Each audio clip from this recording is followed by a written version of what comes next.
Zoebelein. She's a historian for Charlotte County, and this position she's held since November of 2019. She received her PhD from Kansas State University in 2018, where she examined how the United States commemorated our First World War. From that, she, before moving to Florida, she worked for the National World War I Museum and Memorial in Kansas City and the World War I Centennial Commission. She's also worked for the National Park Service at Fort Sumter, and if you've not been there, you need to go. That's a heck of a place to go. And she was there working at that monument and in the New York Historical Society. Jennifer has a long-standing passion and interest in history and enjoys reading and researching local and state history. Today, she's gonna teach you about, over the last 1,000 years, Charlotte Harbor has played an important role in the history of Southwest Florida, witnessing the arrival of Calusa Indians, as well as Spaniards, British, and American settlers, all who sought to utilize this waterway for economic and cultural benefits. Charlotte County historian Dr. Zoebelein will provide a brief overview of this history with an emphasis on the 19th and early 20th century. This was a time of great change and development for the area and our entire state. So, with no further ado, Dr. Zoebelein. Well, thank you, Bruce, and thank you all so much for having me this morning. Can everybody hear? Okay, that's not usually a problem with me, but if you can't at any point, you let me know. So again, what I want to do is I'm going to take you through the history of Charlotte Harbor, not from a water quality perspective, but rather looking at the important role that this body of water has played in historical development. And again, since the Calusa, and then going all the way up until the early 20th century. So we've got a lot of ground to cover, and I'll make sure that I leave time for questions as well. So I need to stand in front of it for Point at the machine. You shouldn't have to. there we go. Wait. Wonderful. Okay. All right, so just very quickly, and I'm not going to spend a lot of time on this, but I want you to understand that the way Florida looks today is not the way it looked like 12,000 years ago. Okay? And that is really the whole purpose of me even showing you this. So if you look here, right, this is about 12,000 years ago. You can see the Florida Peninsula is much wider, right?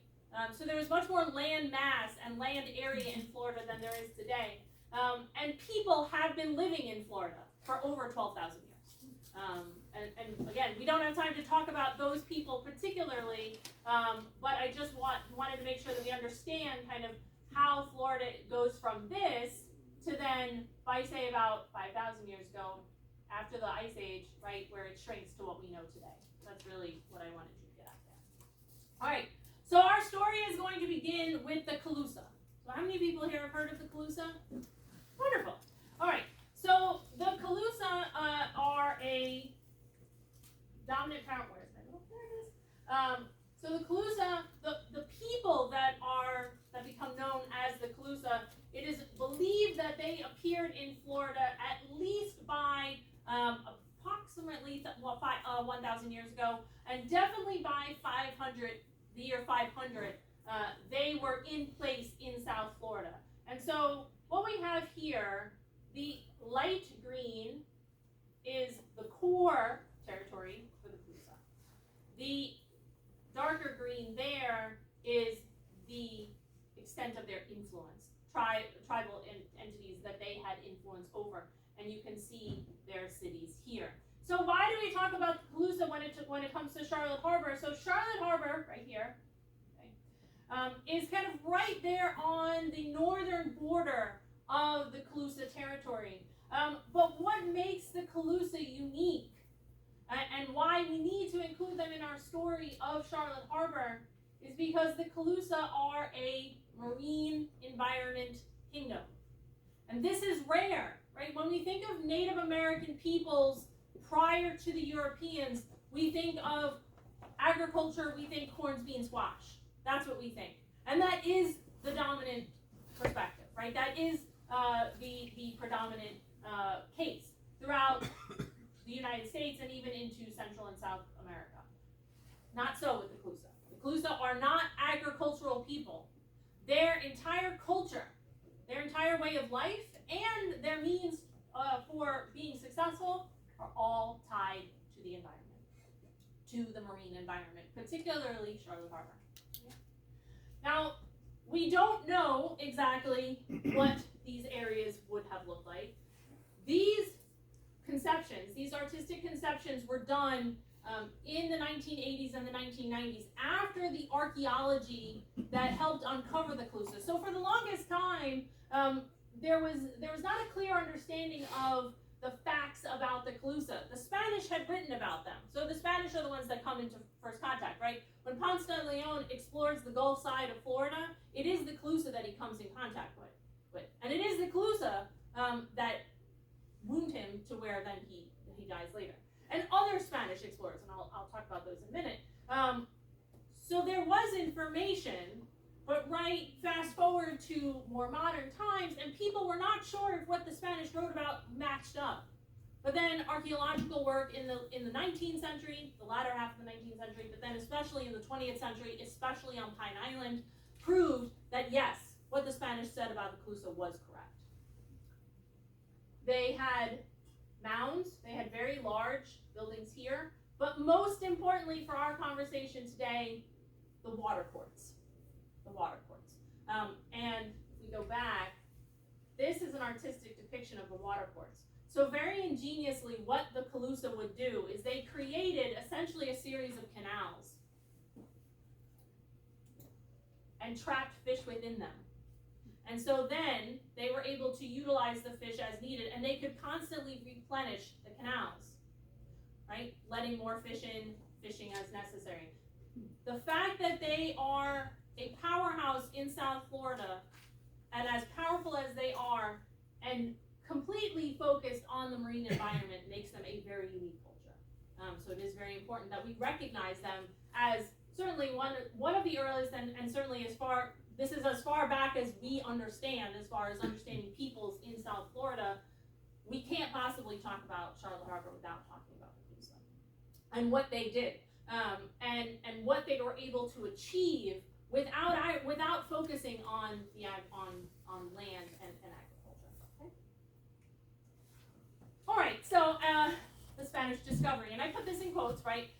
So I'm not going to go through the entire story of Spanish discovery of Florida, but what I will say is that 1513 Ponce de Leon is the first European to discover what is now Florida, right? He was not looking for Florida, right? It's kind of like with Columbus, right? Columbus wasn't looking for the New World, he just found it on the way to looking for something else. Ponce de Leon, who was sailing out of Cuba, was actually looking for the Bahamas and actually looking to make contact with the Bahamas, because he had been told that there was this landmass north of Cuba. And Cuba's not very far right off the map here. Okay, Bimini, that's the Bahamas right here. Now the map is not quite to scale, so let's understand that. But that's what Ponce de Leon is actually. That was his target, and in fact, his first landing is on the East Coast, not the West Coast. And then he will eventually sail around. Now, this map is not to scale. This is one of the earliest maps of Florida. This is 1582. Roughly speaking, this is Tampa Bay, the Bahia de Espiritu Santos. This is the Bahia de Carlos, what is now Charlotte Harbor. This is the Caloosahatchee, right there, the Rio de Carlos, right, and then, right, the 10,000 islands down there. Again, not fully to scale. By 1680, we have a slightly better description, although you can see how close Tampa Bay and Charlotte Harbor are, so that is not quite to scale, right? And then down here, the way they've drawn kind of what those islands look like, okay? And it's going to be subsequent Spanish explorers, not just Ponce de Leon, who come into contact with Charlotte Harbor. And so that's where these maps come from. These maps come out of those Spanish explorations and charting the coast of Florida. So you have Ponce de Leon, you have Panfilo Narvaez, you have Pedro Menendez de Avila's. You have Hernando de Soto, who never actually comes this far south. But you have these subsequent men, and they are all men, exploring for one reason or another, and we don't have time to go into that. But the idea is that they are creating information, they are generating information about this coastline and about the resources, right? And certainly they come into contact with the Calusa, and the Calusa, when the Spanish arrive in the 15th and 16th, or in the 16th and 17th centuries, right? The Calusa again have this very structured, successful society, and utilizing the marine environment, right? And the Spanish take note of that. They write about that. They talk about Charlotte Harbor. They talk about the Caloosahatchee. They don't use those names quite in that way, right? They talk about Pine Island and Mound Key and all of these places that were so important for the Calusa. That all gets recorded, right? And so the Spanish become very aware of the possibilities, the resource possibilities, even as Florida is going to remain a backwater for the Spanish. And it is, right? For the Spanish in the New World, what is their emphasis? Their emphasis is Central and South America, Cuba, the Caribbean. Florida is part of that picture, but it is a sidebar of the picture. It is not front and center. So that, I think that's important to keep in mind, but that helps shape, or that plays into how things play out in Charlotte Harbor. So this is a map of Florida in 1722. You can see it's a little more defined, but you notice there's a lot more definition up here than there is down here, right? So again, here's Tampa Bay, the Bahia de Espiritu Santos, and then Bahia de Carlos, right? Charlotte Harbor. And they call the, right, Calusa, that is not, we don't know what the Calusa called themselves. That is a Spanish name based on the name of the king, Carlos. And again, these are all Spanish translations and Spanish understanding. So King Carlos, who was head chief of the Calusa when the Spanish arrived, so then everything gets named after him. Caloosahatchee, right?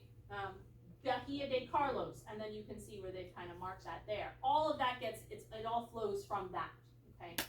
So anytime you see Bahia de Carlos, that they are talking about Charlotte Harbor. And understand that Charlotte Harbor, right?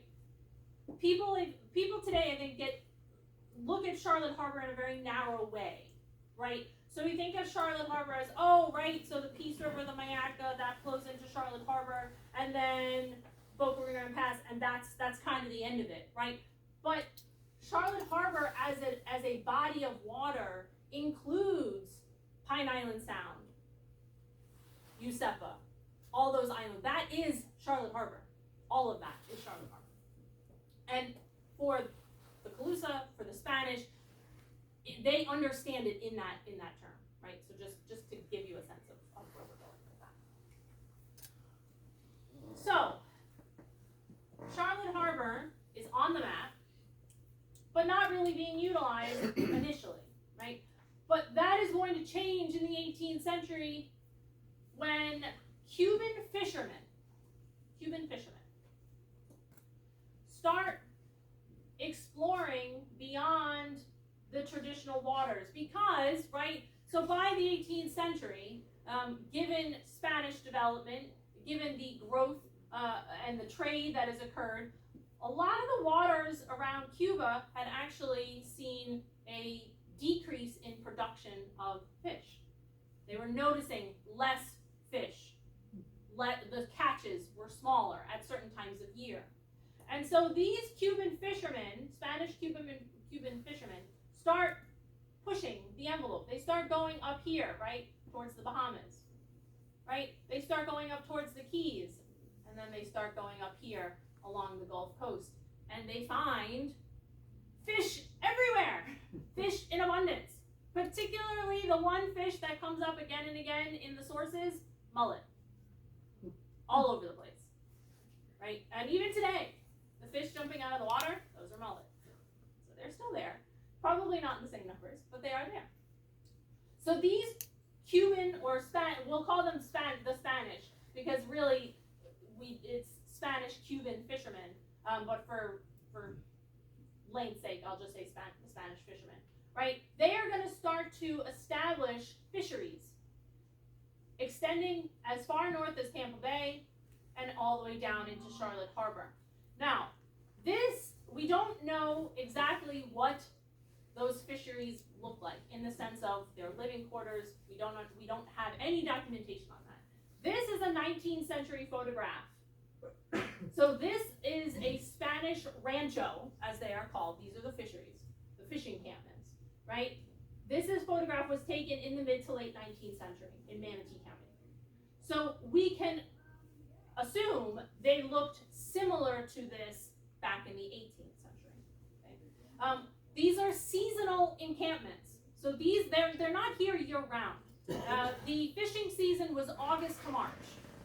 And they would leave Havana, they would come up, they would establish their seasonal fisheries in Charlotte Harbor, in Tampa Bay. They would stay there for the duration of the season, and then they would take their catch and bring everything back. And they would be transporting back and forth between Havana during that time. So this is a very lucrative industry, even in the 18th and early 19th century. It is not regulated. The Spanish government has there's no involvement by the Spanish government. Okay? This is completely unregulated. This is just Spanish fishermen out of Havana utilizing the resources of this region. And by region, right, we say this greater region here. Okay? So there's no import duties, there's no fees, there's no customs, there's no nothing. This is just a localized, for lack of a better word, industry that goes on here in this environment. Okay? And it is going to continue like this until the 19th century. Now in 1763, Spain loses Florida. Does anybody know why? 1763. So in 1763, the French and Indian War comes to an end, or the 7 Years' Wars comes to an end. Spain had fought on the side of the French. As part of the deal with the British, they lose Florida, right? And they don't really care, right? Well, again, they got to keep Cuba, and that's what they really wanted. Cuba was far more lucrative than Florida, despite the fact that Florida has St. Augustine, has Pensacola, you have the Spanish fisheries. It's a backwater. It truly is a backwater. So the British come in 1763. The British don't really know what they've actually got. And so the idea is we need to do surveys of this territory. We need to do coastal surveys particularly. And so they read up on Spanish maps. They read up on the Spanish voyages, and then they do their own. So the two that I'll talk about, we have George Gauld and Bernard Romans. And these are the two. So Gauld is going to do his survey in 1765, and then Bernard Romans does his from 1766 to 1769 and publishes his concise natural history of East and West Florida in 1772. And in fact, of the two, Bernard Romans, this is an authoritative survey. He surveys as much of Florida as he can possibly cover. And while it does not make for very exciting reading today, it is one of the most authoritative volumes ever written on early Florida. And as part of his study, Romans draws this map of Charlotte Harbor. And it's actually pretty good, right? So he mentions Gasparilla, right? He recognizes that there are barrier islands here, Gasparilla. And Gasparilla that name was something that the Spanish had given it, right? You can see Boca Captiva. So Captiva, Yusepa Pine Island, right? And and then here's the Coosawhatchee down there, or where the Coosawhatchee comes out into San Carlos Bay, right? And then Charlotte Harbor. And he notes those numbers there are the fathoms, right? So he notes how deep it is here. Now you notice, after that it just tails off. And that's something that we see in this period, in this early period. There's plenty of descriptions of Charlotte Harbor from here, from the coastline. But there's not a ton of surveying inland because, well, it wasn't very safe. in some respects, and take away all modern development today, and what was this in the 18th century? It was probably all mangroves and wetlands and swamp and forest and all of that, and right, and the Europeans are not really interested in pushing into that, right? But Romans does have some really nice descriptions of the fisheries, and so does Gaul, actually. And so just to back up a little bit, one of the sources that I looked at, it was an article published by a gentleman who's now passed away. He was professor emeritus from the University of Florida. And he wrote an article in the 80s about the Spanish fisheries. And so he says this about, right, when the British come in. He says, the acquisition of Florida by the English in 1763 apparently did not hamper in any way the business of these people who had already established themselves on certain islands or keys near the mouth of Tampa Bay and inside Charlotte Harbor. Their ranchos, or fishing camps, extended from Boca Grande south to San Carlos Bay and the Caloosahatchee River. So again, for the British, for the Spanish in the 17th, the 18th, and even into the 19th century, this whole area is Charlotte Harbor. That's how it is understood. It is not just this right here. It is this whole marine environment, which, right, goes back to the Calusa, certainly.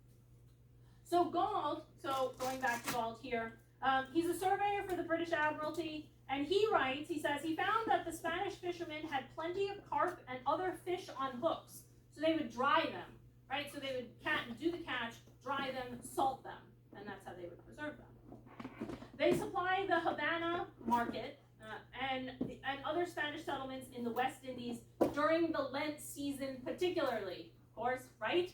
Spanish Empire is Catholic. During Lent, you can't eat meat. So what can you eat? You can eat fish, right? And so Charlotte Harbor, so here you have a trade that is going from Charlotte Harbor back and forth to Havana and then throughout the West Indies as well. So Charlotte Harbor is part of this regional trade network, even at this early stage in time. Now Romans, right, who's a botanist and cartographer, he comments on the high number of fishing encampments, comparing them to the established fishing communities in Newfoundland. That's how successful and how prosperous they are, right? That he says, I've not seen anything like this except up in Newfoundland, right? Which had been obviously well established by that point. He says, during my 3 years there along the Gulf Coast, I have yearly seen about 100,000 tons of dried saltfish go from the western shore of the province of East Florida to Havana, besides what goes from the eastern shore, right? And just to, where's my map?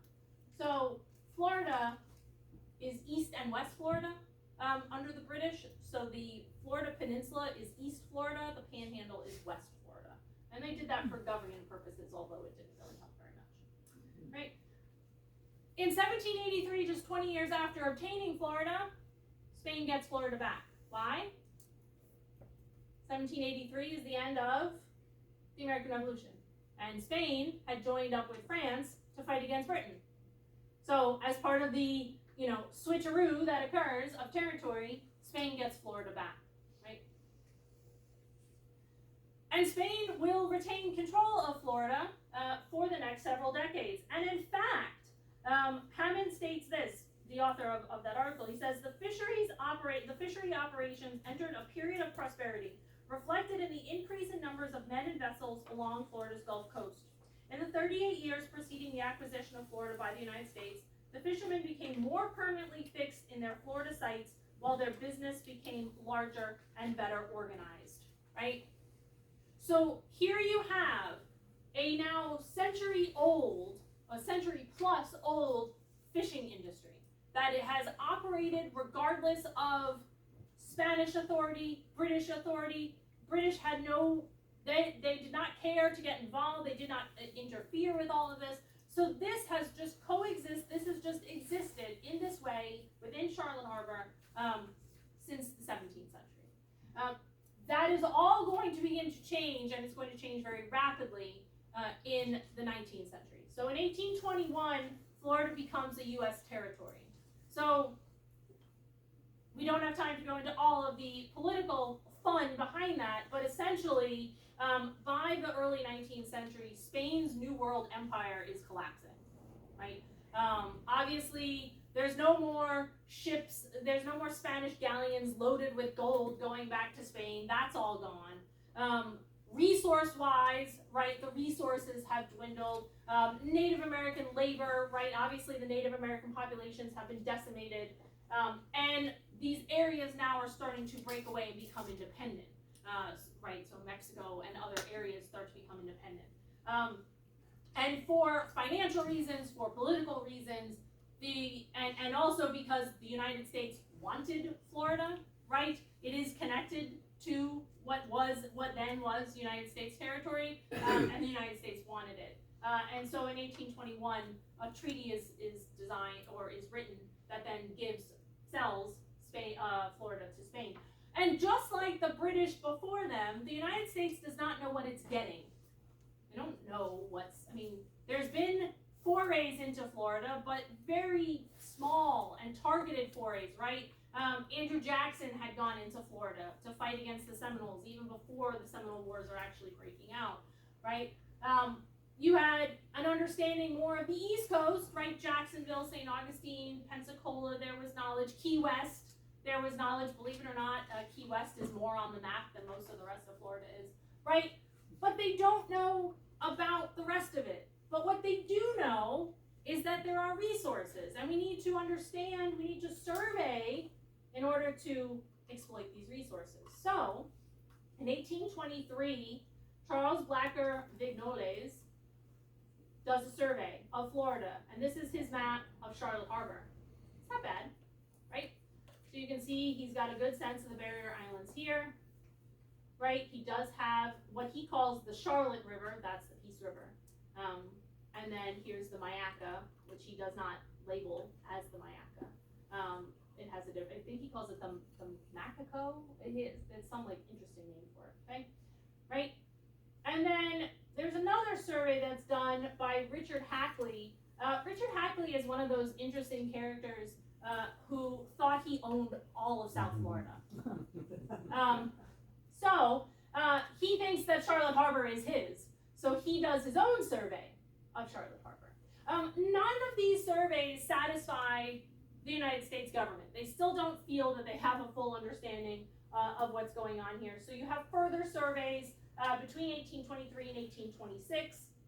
And then there's a regional survey that is done by a gentleman called Isaac Clark. He's a captain with the Quartermaster's Department. And he actually goes from Tampa Bay down to Charlotte Harbor on inland. So he actually kind of tries to carve out this inland road, right? And what does he say? First of all, he encountered a lot of difficulties. Second of all, he says, I saw no good land from Cantonment Brook, which is Tampa, through to Charlotte Harbor. But he comments on the fisheries. He says, there are 3 fisheries in the harbor, and he's talking about Charlotte Harbor. They are established on the quays near the entrance. They live in huts constructed of the palmetto, similar to the Indians. They appear industrious and attend to their fishery alone. So initially, people note that, okay, there are these fisheries.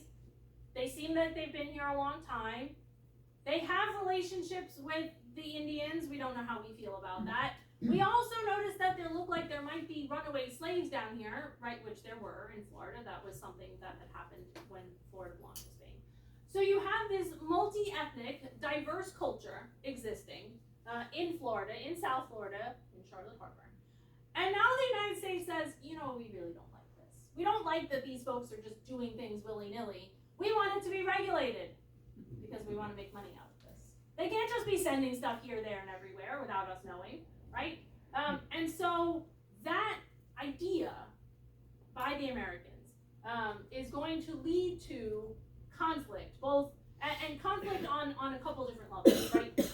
So you have a report in 1833, and that's this document here.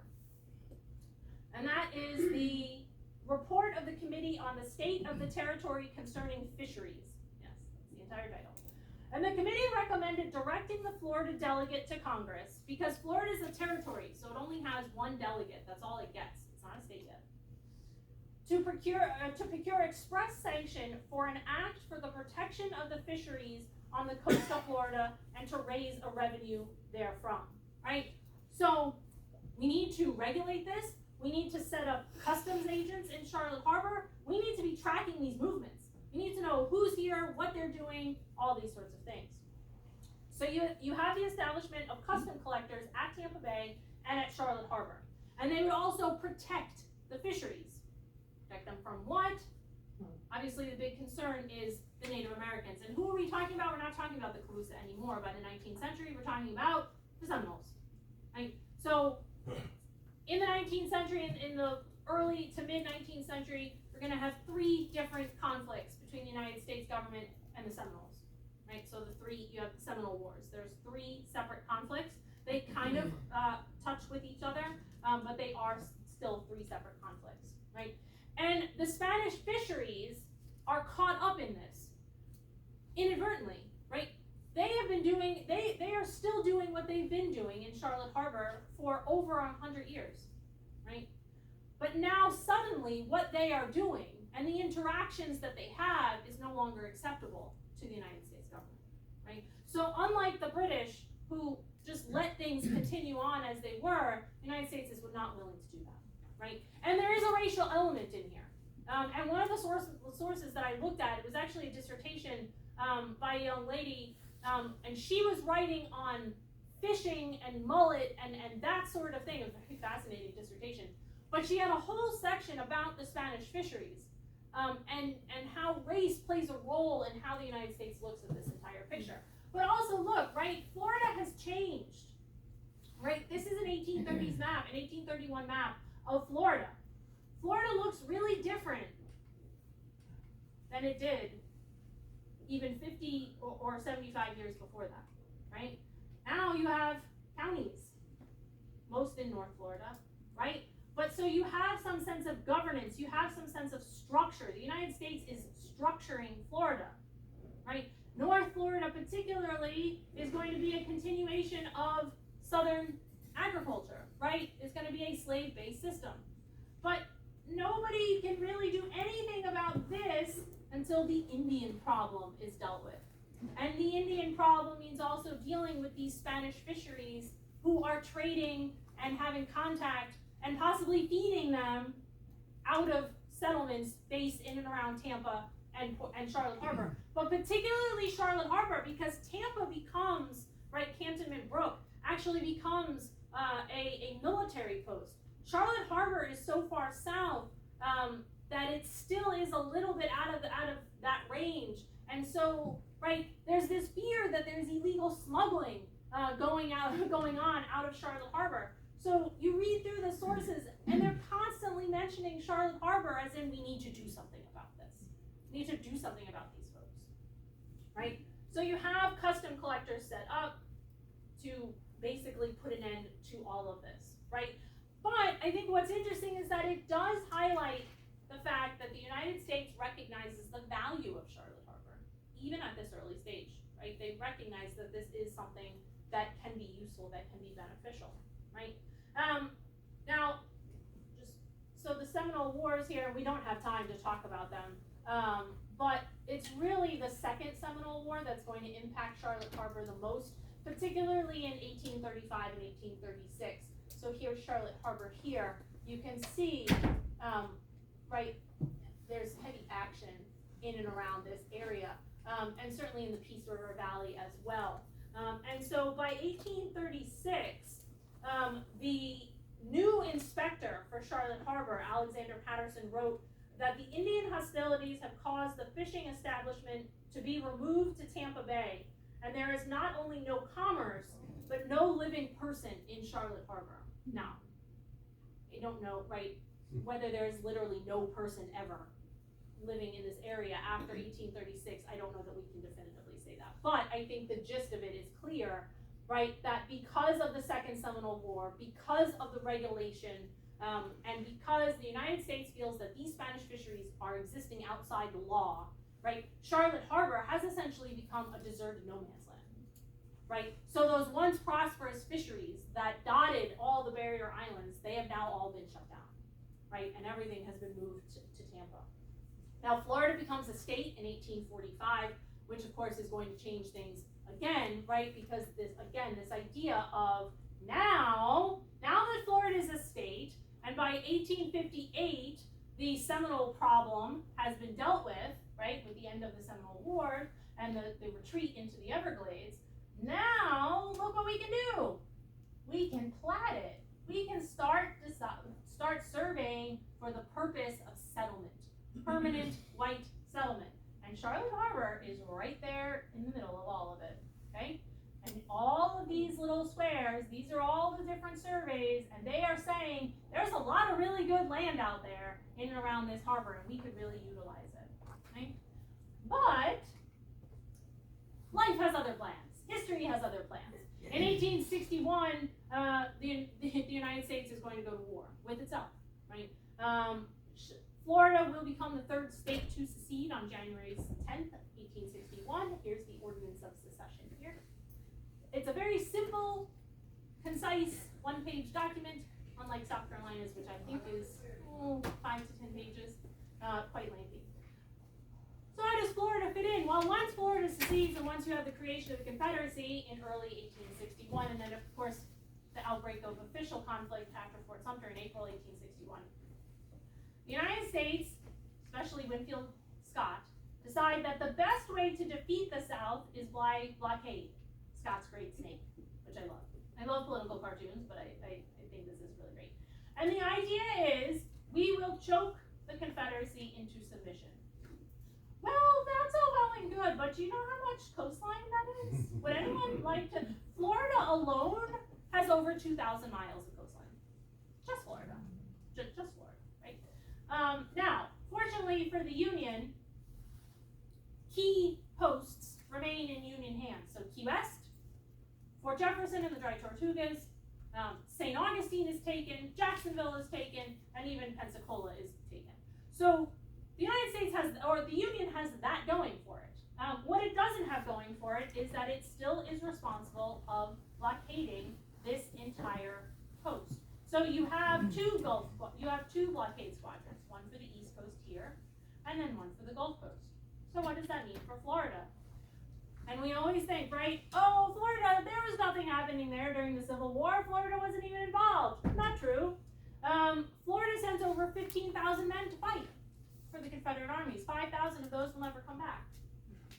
But more importantly for our conversation, Charlotte Harbor becomes the focal point for blockade running. Not as far as going to England or France or other places with goods. No, it is cattle. It's cows. That becomes the hotbed item that Florida is able to market. Why?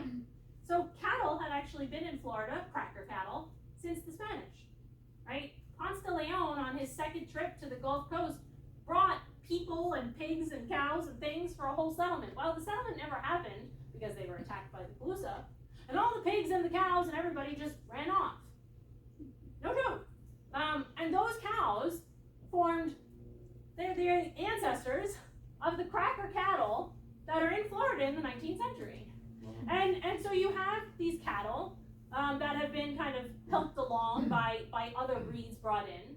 And so cattle ranching is a thriving industry, even during the Seminole Wars, right? So this guy here, I love this photo. That's Jacob Summerlin. He's king of the crackers, right? He's one of the main cattle ranchers in the Peace River Valley, in and around Charlotte Harbor. This guy, that's Joel Knight. He too is involved in the cattle industry, and they realize that they can make a profit here by smuggling cows out of Charlotte Harbor from Cattle Dock Point, going out through the pass, up to Apalachicola, and then it goes up into the Deep South, where it then can be eaten by hungry Confederate soldiers. Why is Florida beef needed? Why is Charlotte Harbor even relevant in 1863? Because the Confederacy loses Vicksburg and the entire Mississippi River in the summer of 1863.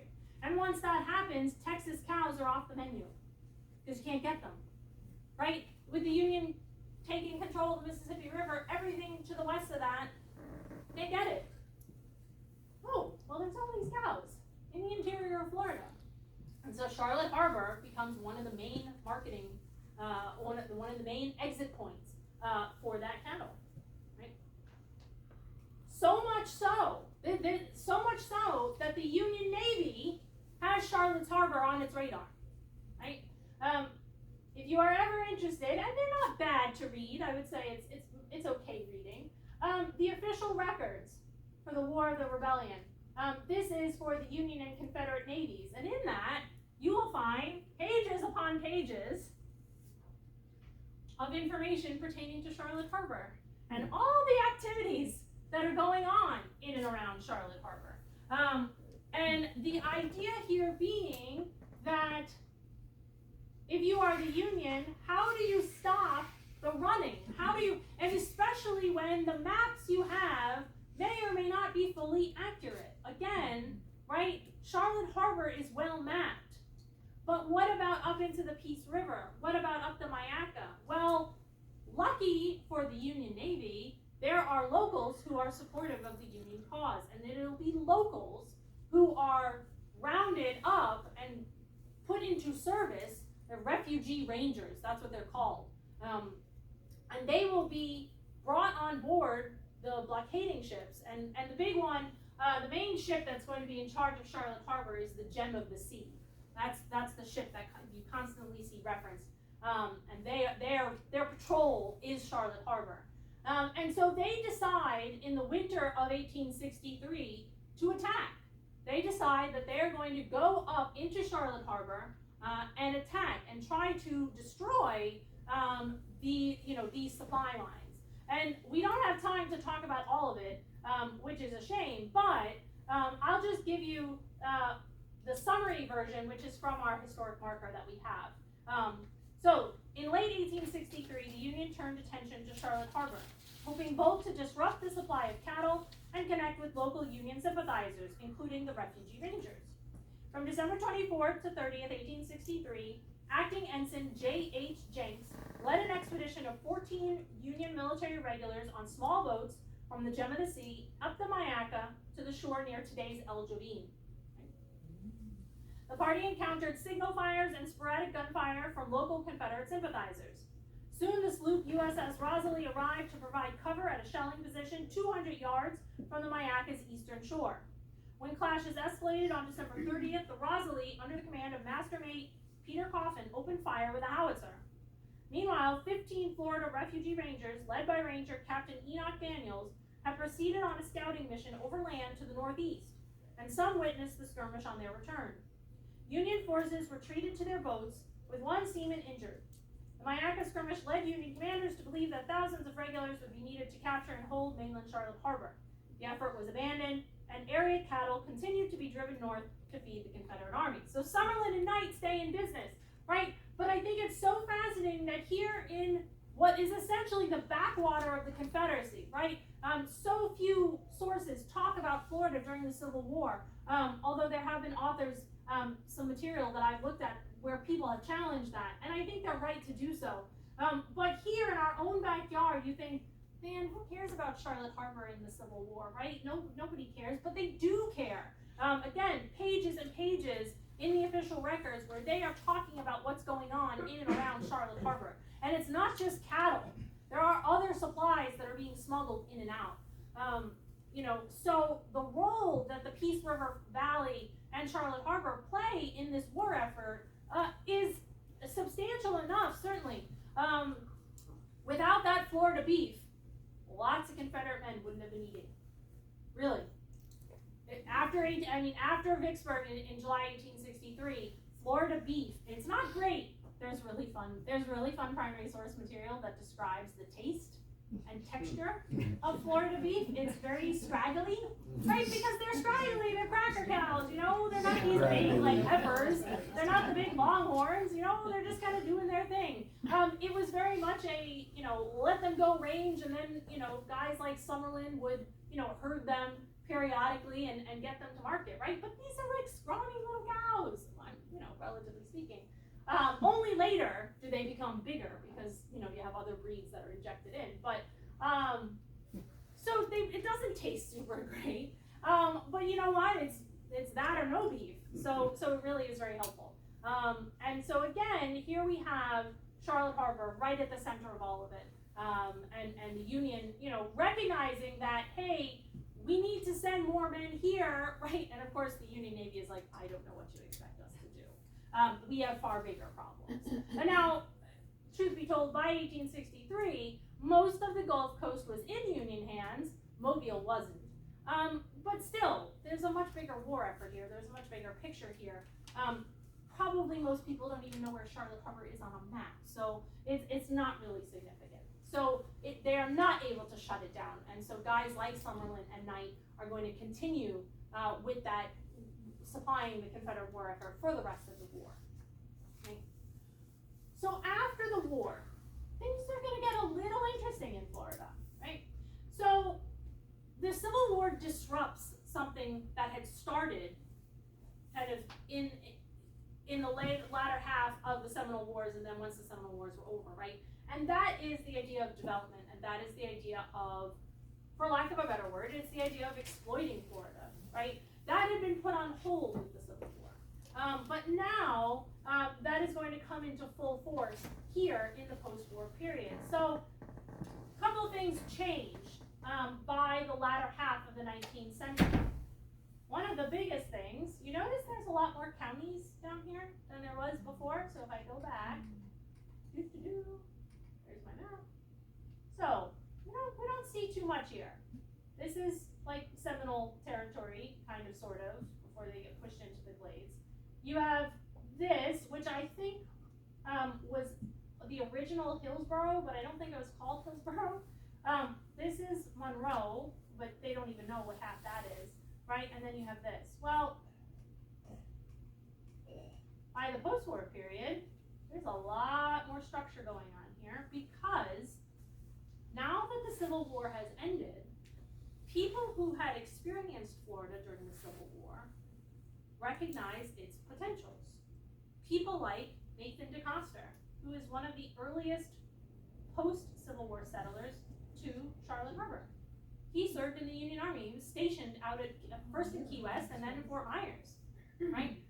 Joel Knight, who ran cattle with Summerlin, him and his son are going to become the founders of one of the communities here along Charlotte Harbor, right?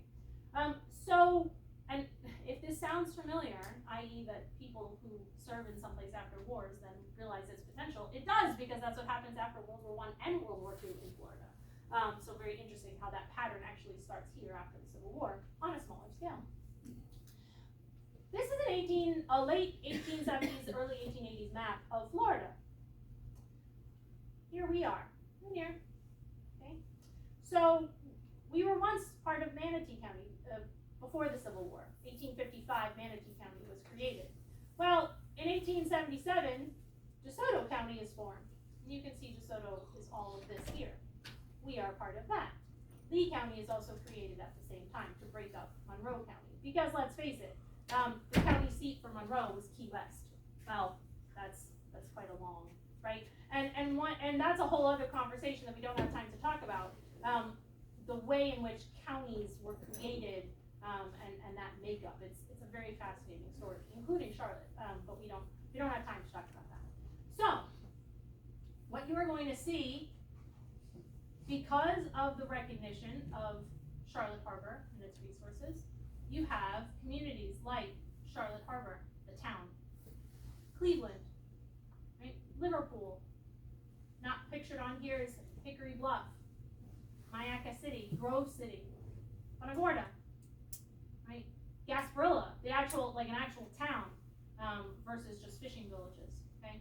Fort Myers down here. So between 1865 and 1900, people recognized that there's a lot going on here, and there's a lot of potential. And what does it all go back to? It goes back to exactly what inspired the Calusa and the Spanish. It's fish. Fish drives a lot of this. It's not just fish now, but fish is going to drive a lot of this, right? But one of the biggest drivers is phosphate. So phosphate is not discovered in what is now Charlotte County. Phosphate is discovered up near Arcadia, what is now Arcadia, in 1881. And it was river pebble. It was river pebble or bone phosphate. Two different kinds of phosphate. I know, they're both gross, but nonetheless. Right? And so what you have is this phosphate boom in the 1880s, 1890s, and going into the 20th century. Well, how are you going to get that phosphate out? How are you going to market it? Well, you're going to use the Peace River. You're going to use barges. And these barges, these lighters, as they were called, right, are going to transport the phosphate from the beds along the Peace River, down the Peace River, into Charlotte Harbor, and out. And that's where Boca Grande comes into play, right? Because Boca Grande will ultimately become the deep water port, and that is where phosphate is exported out of. It's critical, right? So early on, you have this water-based network. Oh, by the way, there's no bridges across any of these bodies of water at this time. No bridges. The first railroad will come to Punta Gorda in 1886, right? 1886, and phosphate will eventually shift to being barged by rail. And so you'll have it barged by rail via the Charlotte Harbor and Northern Railroad out to Boca Grande, and then it'll be loaded out and shipped out, right? But the river and water networks are still used. And they're still used by the people who end up working for these industries, right? And the only connector between all these communities, so if you live here in Grove City or ultimately Inglewood, when Inglewood is established, right? And you need to, right, do business in Punta Gorda or Fort Myers or even down here, how are you getting there? Well, you're not getting there by car. And you're not getting there by railroad because the railroad, at least early on, is commercial. It's not passenger, right? So it's boat, right? So the network, these river and water networks that have been in use since the Calusa are still being used in the late 19th, early 20th century, and they're just as important, right? Now, back to fishing, because with the rise of industry and development in the late 19th century, fishing comes back as well. And there's a survey done the document is published in 1887. George Brown Good compiles this. He's working for the Commission of Fish and Fisheries, and he does this entire survey of the fisheries of the United States, and I mean all of them. So Florida is only a small portion of this, right? So, but this is what he says about Charlotte Harbor. So he says, in Monroe County, there are no fishing stations worthy of notice, and that's right south. The first four on the coast and on the islands off Manatee County are Captiva and Captiva Island. Interestingly, when he initially is doing the survey, DeSoto County hasn't been created yet. Even though this is published in 1887, when he initially does, because the survey takes years and years and years, when he initially does the survey, DeSoto County hasn't been created, so it's still Manatee. That's why it's referred that way. These fisheries are all carried on in Charlotte Harbor. Charlotte Harbor is the one big fishery that is still left. They are engaged in supplying the Cuban market, and the method of fishing, style of buildings, mode of curing the fish, etc., are much the same as at Sarasota Bay fisheries, concerning which all details will be given, and from which a correct idea may be easily formed of the arrangement and methods followed out at the Charlotte Harbor fisheries, where no differences are noted. So what this tells us is that, going back to that 1836 statement that there's no living person in Charlotte Harbor, well, that's obviously a lie. Obviously someone, or someone's, continued that fishing tradition, and the fisheries did somehow survive. Now, where and how, the historical record is silent, right? But clearly, he comes into contact with fisheries, right? He talks about the fishing boats, and he talks about numbers, and the numbers are in volume that we don't use today anymore. I'll read them anyway, right? But he says, from Gasparilla in 1879, 2,500 quintals of salted mullet and 200 quintals of mullet roe were shipped to Cuba. In 1877, 2,400 quintals of salted mullet and 175 quintals of dried roe were shipped. And in 1878, 2,600 quintals of salted mullet, and 300 quintals of dried roe. I have no idea what those numbers mean. We don't use them anymore. Maybe you all do. But regardless, there's volume, and there is a trade going on. Now, of course, the United States is now playing a role, and the industry is going to be dramatically transformed with the introduction of ice houses. And I'm sure some of you are familiar or have been to the ice house in Punta Gorda, right? And that was one of Punta Gorda's ice houses, right? Right? So in 1886, Isaac Trevue, who helped found Punta Gorda, had persuaded the Florida Southern Railway, a component of the plant system, to extend its line to Punta Gorda's dock area. In 1891, Trevue constructed a new ice manufacturing plant near the dock, named the Ice Factory Company. It was soon producing 15 tons of ice per day during the fishing season. And of course, that allows fish to now be kept fresh. And with the railroad, this is all going to work together. So now, this is where the maritime environment is still critical. Charlotte Harbor is still critical, but it is now not critical for the shipment, for the trading element, right? We don't need to ship things by boat necessarily anymore. We use the railroad, and we can use the ice houses, right? In 1895, competitors formed the Punta Gorda Ice and Power Company with a 25-ton ice manufacturing capacity, right? There was another one, the DeSoto Manufacturing Company, right? And advertising pure ice at 50 cents per 100 pounds, right? And it goes on. And of course, right, then you have later, you have with the ice houses, then you have the establishment of these major fishing companies. So you have the Punta Gorda Fish Company, you have the Chadwick Fish Company, all of these companies who establish this is big business, right? This is the business of Charlotte Harbor. This is the business of Punta Gorda, of Charlotte Harbor, Hickory Bluff, Inglewood, these communities, Gasparilla. They are founded on and rooted in the fishing industry, 100%, right? And fishing is not just commercial, it is recreational, even in the 19th century, right? I bet there's not fish this size anymore, although I don't fish, so I don't know. But, right, and of course, the big sport fishing industry was tarpon, right? No less a person than Teddy Roosevelt comes to Charlotte Harbor specifically to fish for tarpon.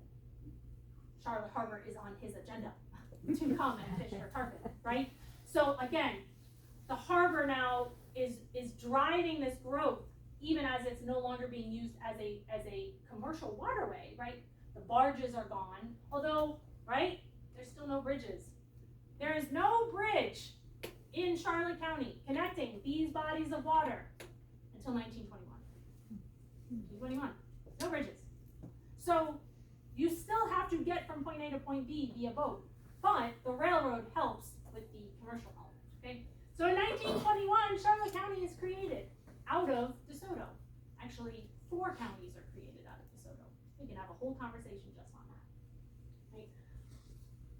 And as part of that, as part of this movement, and part of this development in South Florida, there is this conversation in the 19-teens about building a bridge over the Peace River, right? And so in 1921, the very first bridge, which is this, will open.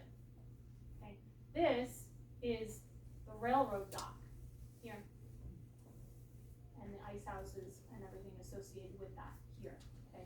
And the old Hotel Punta Gorda is kind of right off the frame over here. This bridge, that is the bridge over the Mayaca at El Jabin, which is also completed in the 1920s. Problem with this bridge, first of all, question, does this bridge cross the Peace River or Charlotte Harbor? Crosses the Peace River. Yes. So many times I want to point that out to people. And be like, it doesn't cross Charlotte Harbor. This is not Charlotte Harbor. We've seen so many maps. I showed you how many maps today, right? But Charlotte Harbor, right? Peace River, Mayaca, flows into the harbor. Where the bridge is, right? Even where the 75 bridge, that's the Peace River. That is still the Peace River. The Hotel Punta Gorda it's marketed as on the harbor, but it's not in a technical way, right? It's semantics, I know. But that's one one of the great things about studying history is that you can play with semantics, right? So finally now you have connecting points, right? So transportation or travel via boat is not as necessary. However, there's still no bridge out to Gasparilla until later. So you do still need that. So the water, I mean, it's just so fascinating, this idea of how long it takes for there to be bridges to connect all these remote places, right? Charlotte County is bigger than people imagine sometimes, right? If you think about going from here to Manasota Key, that takes you an hour, right? On a good day, right? But so imagine doing that 100 years ago or 150 years ago, right? And how difficult and how winded that would have been. I mean, we have accounts of kids, of people who were school children, who had to travel from, say, Boca Grande over to Punta Gorda or wherever, and they're going on boats to school because there is no other way to go. There's no other way to get there, right? Fun fact for you, this bridge was outdated by the time it was built because they started building it in 1915 and then World War I interrupted. So they put the whole project on hold. They started up again in 1919, 1920, but they very quickly realized it's not going to cut it. And so, just 10 years later, there's a new bridge, the first Bering-Collier Bridge. And this is a time period, the 20s and even the 30s, this is a time of development, of change. This is the land boom in Charlotte County, right? The Florida land boom looks different depending on where you go, right? In Miami, it's Carl Fisher and it's all the, it's all Key Biscayne and it's all those things. Here in Charlotte Harbor, it's the creation of the county and then it's development in the county. It's a new bridge, it's a courthouse, but it's still, and I love this photo. This is from the 30s or the 40s, we're not quite sure. This is from the Hotel Charlotte Harbor. So the old Hotel Punta Gorda was in pretty bad shape by the 20th century. And was kind of a relic of the old days and not in great shape. Well, Bering Collier, for whom Collier County is named, big real estate guy, big developer, very influential in South Florida. He comes in to Charlotte Harbor and he takes the old Hotel Punta Gorda and he revamps it into the Hotel Charlotte Harbor. And they even have a beach. You could swim in the river, Flash Harbor. I don't know. Yes, I suppose it was safe at that time. But I love this photo because, right, this is what drew people. This is what drew people here in 1870. This is what drew people here in 1920. This is still what is drawing people here. It's this body of water. I mean, every time you drive across those bridges, you can't help but look at it. You can't help but be wowed by it. It is beautiful. Truly it is, right? And you can see here, right? Winter guests fill 250 rooms in big hostelry, right? And that is the local newspaper. But this ad is a national ad for El Jabin, and there's ads like it for drawing people to Punta Gorda, to Charlotte County. And of course, it's not going to be quite the same as other areas. It's not as big as Fort Myers. It's not as big as Tampa. But that's okay. And it still draws plenty of people. You have Vanderbilts that come here. Again, Teddy Roosevelt came here to do tarpon. So Charlotte Harbor may be smaller. It may be not quite on the map in the same way at this time period, but you're still getting a ton of folks. So it's pretty, and you can't read it, but this article here, this is a cover article from the 30s, mind you, during the Depression. And it is basically we are so awesome and you should come visit us. That is what it is, truly. And they will toot their own horn and pat themselves on the back and say, yes, we are amazing and wonderful and this is why you should come visit us. And that's front page of the Punta Gorda Herald, right? So this is marketed. This is marketed, and it's a different kind of marketing than you'll see later, right? In the 50s and the 60s, it's a little bit different. Certainly it's different than what we saw in the 1870s, right? The marketing ploys change. Then it was all about space and things, right? But it's still there. So, do you want to know more? I know you do. So first of all, I will push our resources, and then I'll give you some other resources as well. So this is a screenshot of our website, the Charlotte County Libraries and History website. At the top here, there's a little drop down, and that'll bring you to us, to History Services. And we have all sorts of resources. We have an online archive with over 4,800 items in it. You are free to use these, just please credit us if you'd like. We have local history collections in all 3 of the Charlotte County Libraries. We also have a local history collection that is archival in the sense that it is for reference. That is with myself and my staff at the Punta Gorda Library, but that is available for in-library use reading. Okay. Resources, particularly for things that I talked about, or just if you're kind of curious where I got some of this information, I was telling Richard before we started, Florida Memory is a fantastic resource. Florida Memory is a digital platform run by the State Library and Archives. They have all the maps that I showed you are from Florida Memory. They break them down by coverage.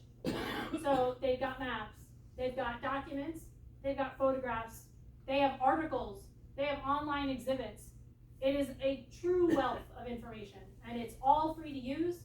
It's all public domain, and it's all put out, and they're constantly adding new collections. They actually, fairly recently, I think in the last 6 months or so, 6 to 9 months, they added a whole collection, that's where I pulled the document from on the report of the fisheries. They had a whole collection of territorial documents. So all documents pertaining to Florida as a territory, that's all in there. So that's a great resource. If you're interested in, and you want, I can give you the name of the article that was written that I talked about, E.A. Hammond, his article on the Spanish fisheries. It's available online. I can also give you the information for the dissertation that I looked at, which is also available online. So if you are really looking to, and look, I scratched the surface with a lot of this, believe it or not, right? In an hour of chatting, I've only scratched the surface with you. There's a lot of information out there. If you're interested in the 19th century and the Peace River Valley and kind of understanding that, can't get better than this. This is Cantor Brown's Peace River, Florida's Peace River Frontier. Fantastic. We have copies at all the libraries. There's some really great books on Boca Grande, right, and their industry, right. And that obviously, that's a fishing community, and they have a long history of that. Of course, the fisheries don't exist anymore in quite that same way, but there are still people that do commercial fishing in Charlotte Harbor, even today. So there's a lot of great resources. If you want to know more about them, I'm happy to talk to you about them. I can give you recommendations. But otherwise, I will conclude, and then that way we have plenty of time for questions, and then maybe get you an early as well. So thank you very much. Thank you.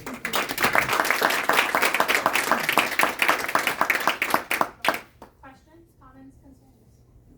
Yes, ma'am. Do their surveys of fisheries, do they show diversity in any of their reports or anything? Or? Of fish itself? Yes.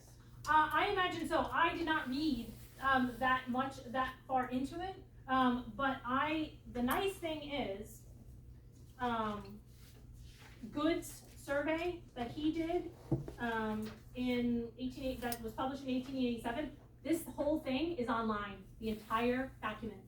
Good surveys. Good, yeah, yep. Goods. I can show you, yeah. It's if you want to write down, it is The Fisheries and Fishery Industries of the United States by George Brown Good. This is all online. It's in Google Books, I think is where I got it from. So you can go in there, and the nice thing is there's a little like search and find, so that's how I was able to get straight to the Charlotte Harbor stuff. So yes, I imagine there's some, he does have, I didn't show them today, but he does have charts in there. He actually breaks it down by region, and he shows different charts of different types of fish that are prevalent in different parts of the country. So you could do a whole deep dive, I'm sure. Yes, sir. When did the Calusa no longer inhabit the area? So, what happens by the 18th century, so 1700s, they are under such pressure because they've been decimated, of course, by European diseases. It's not so much that there are a ton of Spanish in the area and that's where the pressure comes from. It's more that the Spanish have just completely changed the dynamics in Florida. And so Native American tribes are kind of collapsing, especially in North Florida. So the Calusa, historians and archaeologists believe by 1750-ish, maybe 1770, the Calusa are essentially gone. Now, when I did research, because I did a whole talk for another group on the Calusa specifically. So if you dig into that, the Seminole tribe of Florida today, they consider the Calusa as one of their ancestors. Now, if in case you're not aware, the Seminole are not from Florida, and that it was not their name. The Seminole Seminoles, those people came from Alabama, Mississippi. They're Creeks. They were Creeks that fled, that were fleeing, right, because the United States is pushing right into over the Appalachians, right, and into Alabama and into those territories. The Creeks, if you think about the Creeks, the Choctaws, the Cherokee, the Confederacy there. So some of those Creeks flee down into then Spanish-held Florida, where they become known as Seminoles, which is a misunderstood word that roughly translated in Spanish means runaways. They were runaways from their original culture.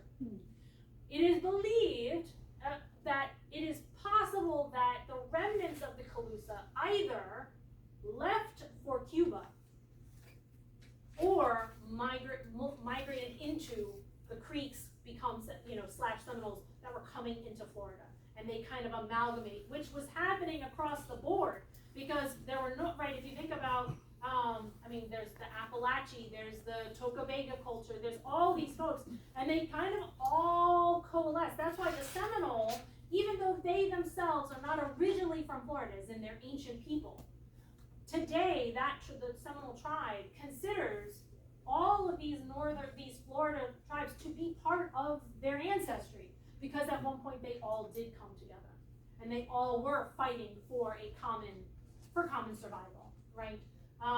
So that's kind of what happens in that mid to late 18th century, where either they have gone to Cuba or they have kind of coalesced into the Seminoles, but they don't exist as an independent entity anymore. There's I forget the date, but there was a specific event, I think it was 1720s, I think, and it was very particularly devastating to the Calusa, and that really kind of begins that process. I checked real quick. A quintal is 48.95 kilograms. It comes from the Spanish root word for 100. Fantastic. So, Now I know. So, okay, good. so it's a lot then. Yeah, so it's a lot, which is what I guessed. I just didn't know what unit of measurement it was. I did have a question. Yeah. So the Caribes, did they come? I had heard once that they had some influence with the Calusas too. The Caribes. Oh yes. I don't know. So my resources for the Calusa is the folks at the Florida Museum of Natural History. So that's who initially sponsored. That's where William Marquardt and some of those other guys, archaeologists who came down and did all the research in the 80s and the 90s. That's where I did all my research. I didn't see any mention to the Caribs, but maybe they weren't exploring that particular element. But it is fascinating. So it's Florida Museum of Natural History, but then also Pine Island, it's like the Calusa Center or whatever. Randall. The Randall Research Center. Thank you. On Pine Island, that's what they are part of this as well. So I don't know. Those folks may have some information on that. Yeah, I was thinking, can you imagine, in history, what if, okay? What if our area had no water? It seems to me that pretty much the thing here, the socioeconomic thing, I'll call it, from the very beginning. Yeah. Has been water. Yeah. Would we have a different socioeconomic, cultural environment if we didn't have the quality water that we do? Yeah, 100%. I mean, if you look at how long it took for Central Florida to develop, I think is a good marker for that. Right? Whether it's native people, take native peoples out because they did utilize all of Florida. But, so if we say the Spanish, the British, the Americans, I mean, what is it about Florida? It's water. It's either sometimes there's too much of it, but it is the water that draws them. And the interior of Florida, part of the problem was that there are not as much water resources now, or at least not to the extent that they felt was needed for that kind of development, right? I mean, Florida it's hard to know today or to think about today because so much of Florida has changed. But Florida does have many rivers, and there are extensive river systems. Peace River is one of the most important river systems in the state. So the Peace River actually originates all the way up north of Martin. I forget what body of water it is up there, but the Peace River, I mean, and that's why Cantor Brown's book is so fascinating, because those people that were migrating in and around that area, Peace River was critical for them. It was the artery. And in places in Florida that did not have those resources, it was more difficult for settlement. Yeah. North Florida, kind of what becomes that area that is really settled by people from South Carolina and Georgia prior to the Civil War.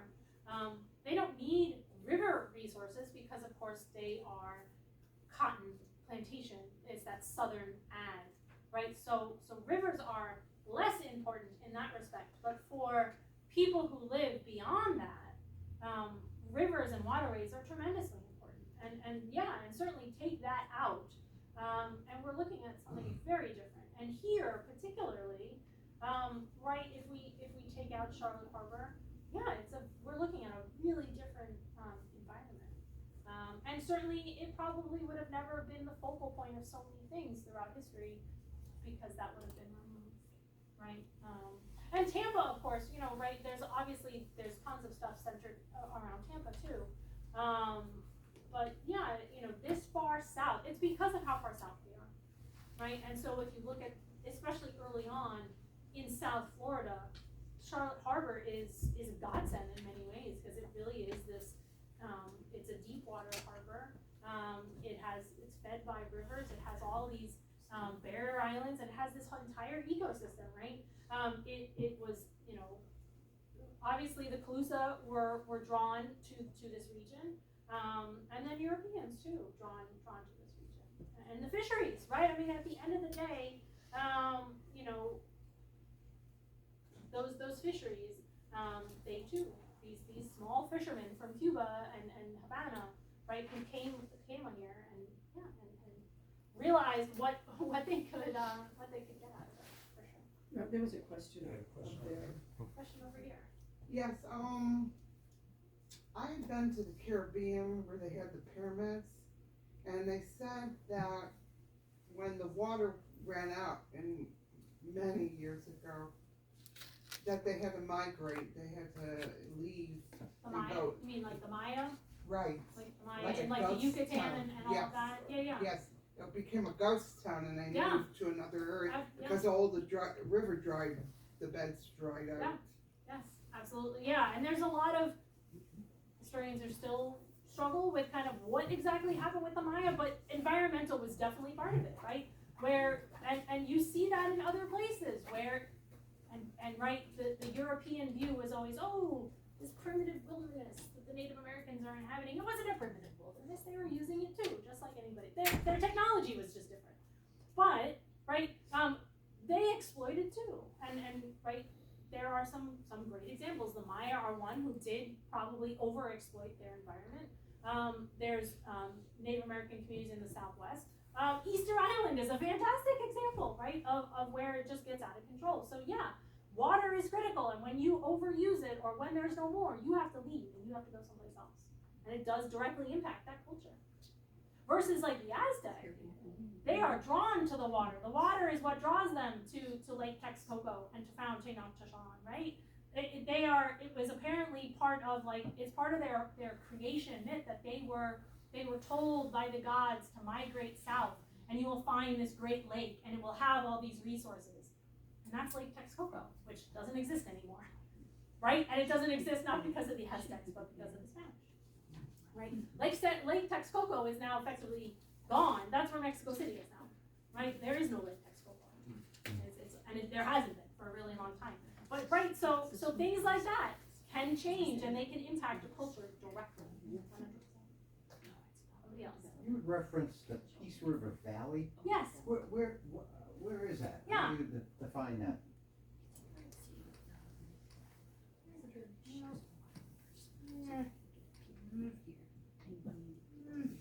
That's not okay. Well, this is the best one. All right. So Charlotte Harbor here. Peace River effectively does this. It goes all the way up to like Bartow. And when we're done, I'll pull up a map in Brown's book and I can show you. So the Peace River Valley is essentially this. It's essentially this whole area in here. Covering today, if we think about counties today, Charlotte, DeSoto, Hardee, Polk, right? It's unfortunately also synonymous with phosphate, because it was in the Peace River, it was in and around Arcadia, where phosphate was originally discovered, and then they realized that the phosphate beds extended all the way up. That's why Bartow, Polk County is now the heart of phosphate, good or bad, right? But because they realized that it extended. So when it was first discovered, it was river pebble phosphate. So they actually were able to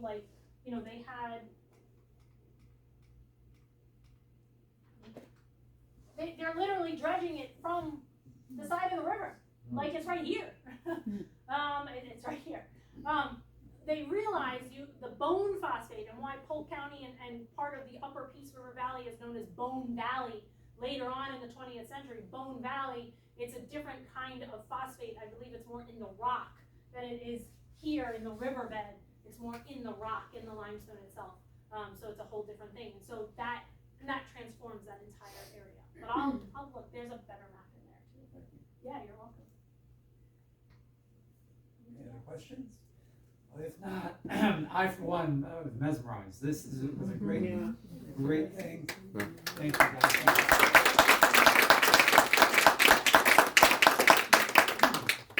So what you're saying is the first snowbirds were Spanish from Cuba. I would say, if you asked me, in all seriousness, I would say that late 19th century, those folks are the first, because right, I mean, even people like Henry Plant and Henry Flagler, they come here. Flagler comes to Florida because, right, as was so often, his wife was ill and needed to cure the needed warmer climate for her tuberculosis.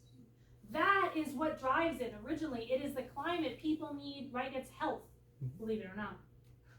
It's health. So even people like that come here originally for those reasons. Because really before the Civil War, people aren't coming here on a temporary basis. They are literally, these are pioneers, literally. I mean, and Cantor Brown uses that word a lot, like the idea of pioneers who come down into Florida from either upper Florida or other parts of the South. So those pioneers, they are coming here to stay. They are trying to eke out a living. Even somebody like Summerlin or Knight, yeah, they make money and they become well known, but they came here with the intent of making this their part of the world. It isn't until after the Civil War where the development, and of course the railroad is critical. I always tell people that. There would be no development in South Florida without the railroad, 100%. we would still be small fishing communities or small water communities if it were not for the railroad. Because there was no way to get down here otherwise. There just really wasn't.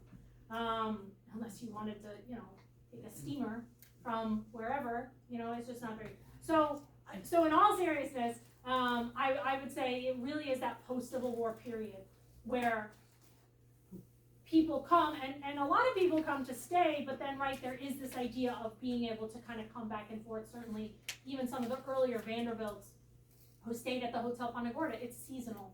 It's to get away, to experience, warm climate, fishing, these very manly activities.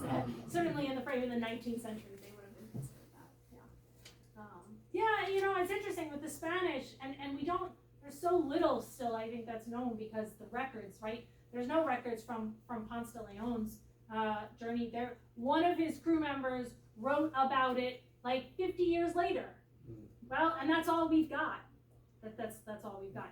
Some of the other ones, like Pedro, like Menendez de Avila's, his stuff was better recorded. He's the one that describes the Calusa. In 1565, they're on Mound Key and they're on Pine Island, and they're talking about these giant mounds and all, and archaeology proved it 100% correct. There were Mound Key today still from an aerial. The center mound, which is probably the heart and soul of the Calusa, was a giant mound, giant. And again, all done via a marine environment and not having anything to do with agriculture. It's fascinating. It truly is, and it's so unique. I have pictures of my grandparents that came down here on their honeymoon, and they're driving on a dirt road. They settled, I think, in St. Cloud. It's now on the East Coast. That's on the East Coast, yeah. And that's as far as they could get. Yeah, well, and that's so right. The Tamiami Trail, Highway 41, isn't completed until 1928. There's segments of and everybody knows this name, right? It's Tampa to Miami, so it's Tamiami. Sounds so exotic. I love it. And they did that on purpose, right? It's a marketing tool. Just like Port Charlotte. Port Charlotte isn't on the water, really, right? Port Charlotte isn't a port. It's not really on the water. I mean, it is, but it isn't. It's a weird thing, right? But yeah, dirt roads. I mean, there's pictures that we have, West County today, like out in Inglewood. It's all dirt roads. I mean, what 776? That was like a dirt path. So they drove down from Indiana. You can imagine what the roads were. I can't imagine actually. I would have been like, I'm going back. I'm going back. I'm waiting till there's technology, and that's why the railroad was so appealing. I mean, obviously it was probably pretty jarring to sit on a railroad for 3 days or whatever, but probably better than a car, at least until there's roads. And it is people from the Midwest who come more, even today, snowbirds for the Gulf Coast tend to be from the Midwest because of arteries. If you think of 75, right? 75 starts at the top of Georgia, Tennessee. It goes all the way down, right? 95, East Coast. So actually, who has come to Florida and when is actually also connected to the roads and where those roads are. That's why like East Florida, that's why like Miami had a very strong Jewish population early in the 20th century, right? They all came from New York, and they took 95, like they took those roads or Highway 1 right before 95, but that helps kind of shape, and even the Tamiami Trail, right? Even though it only starts in Tampa, still, where are people coming from? US 41, it goes all the way. And it does to go up. Indianapolis. It does go all the way And up, keep on right? heading It's just that segment is called, yeah. Wasn't construction of 17 important? Yes. And because that ends in Punta Gorda, it goes all the way up. It goes all the way up, and it actually 17 parallels the old railroad. So the original one, the old Florida Southern, and even once it was not the Florida Southern, when it became something else, it parallels that. So even when you're on 17 today, there are times where you're driving almost parallel to the old railroad. Yeah, and again, because otherwise, how are you getting from place to place?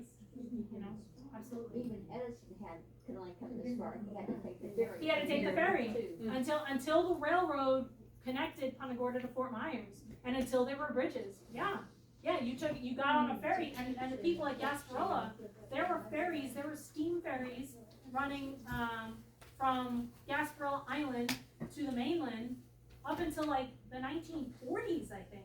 I mean, it was late.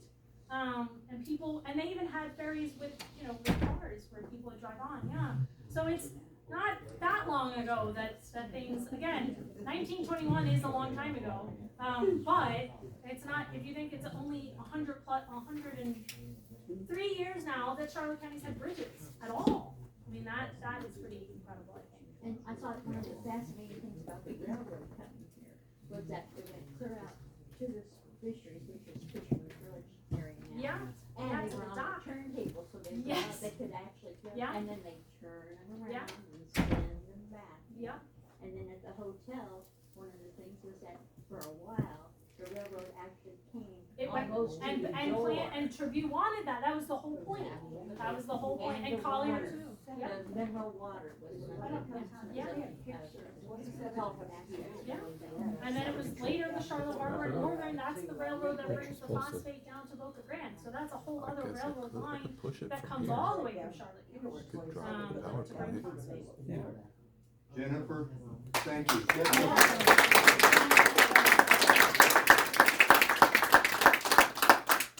You know, Jennifer and I have a little bit in common. We both have green blood. It's an inside thing from the Park Service. Yes. She's professional. They hire, I think you worked in interpretation? I did. I was a park ranger, Yeah. in interpretation. We both